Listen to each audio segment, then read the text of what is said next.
Hello, dear fans, friends, and subscribers of Cricket Happenings. This is your host Ram, welcoming you to your daily edition of the Cricket Happening Show. On this Cricket Happening Show, it's going to be cricket news. There's not much of not any no cricket matches happening right now, so it's going to be today is going to be some cricket news. So again, it's going to be a short cricket broadcast today. So let's start off with some cricket news. Let's start off with the New Zealand actually now touring India just finished their first warm-up match against Mumbai. Not a very impressive match for them, I reckon. Well, just talking about it as the Test series is looming large now between New Zealand and India, and one knows that there are going to be a lot of turning tracks suiting the home spinners for sure. But also New Zealand have actually packed their team with lots of spinners, as you know, and it should be a nice battle. And especially considering that they did well in the T20 World Cup, but again that was a different format of the game altogether, and Test matches are a different kettle of fish altogether. So that is something where the first Test match is going to be played at Green Park in Kanpur, and the news that comes in says that the curator of the Green Park pitch in Kanpur says there is going to be turn, but it's not going to be excruciating turn. So that's what he's telling. So it could not be. He doesn't say that it's going to be a rank turner, but definitely there will be lots of turn in the pitch for sure. And for New Zealand, also their injury worries are another thing that is hitting them hard. We once saw that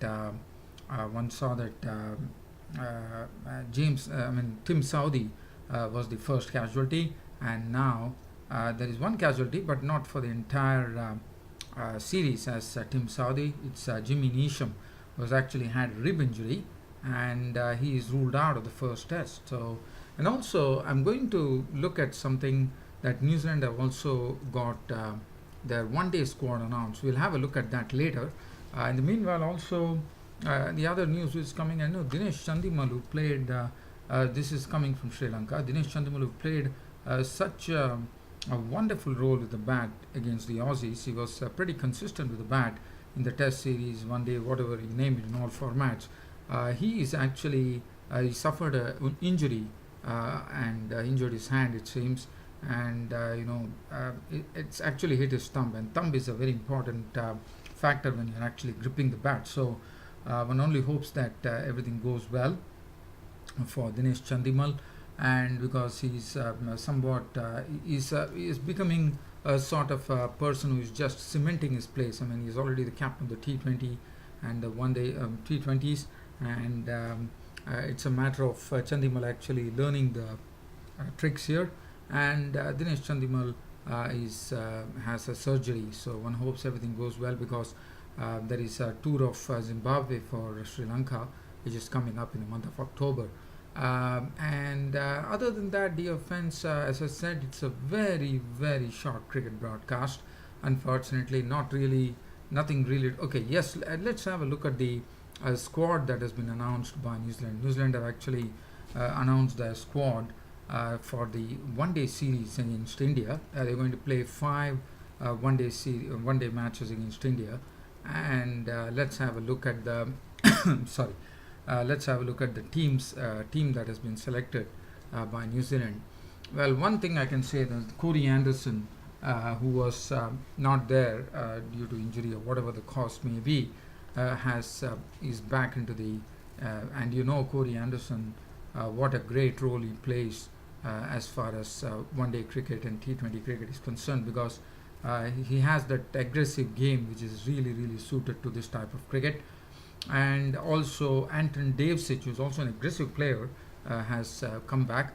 And also one interesting thing is that Watling, who normally is one who actually likes to grind the bowling, and he's a sort of a real certainty for the Test matches. He's a regular wicket keeper.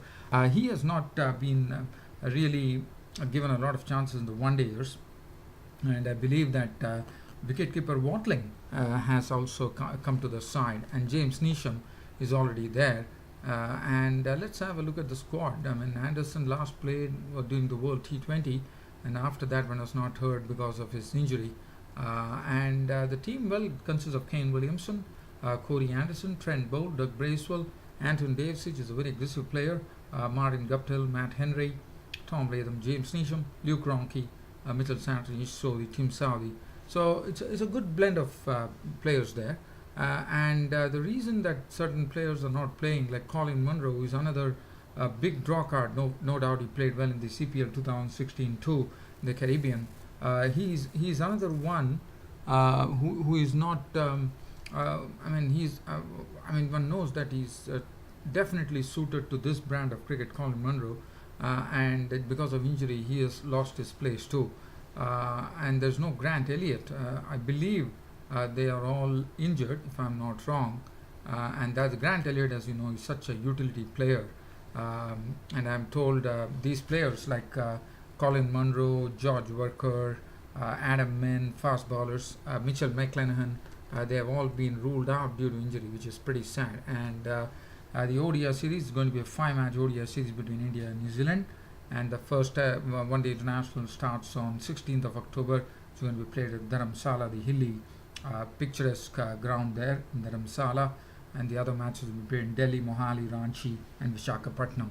So definitely, and New Zealand's ranking as far as ICC ODI rankings are concerned, they're well ahead of India by 3 points.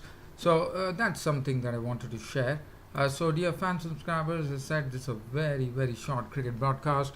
Hope you liked it, and there's nothing to really talk.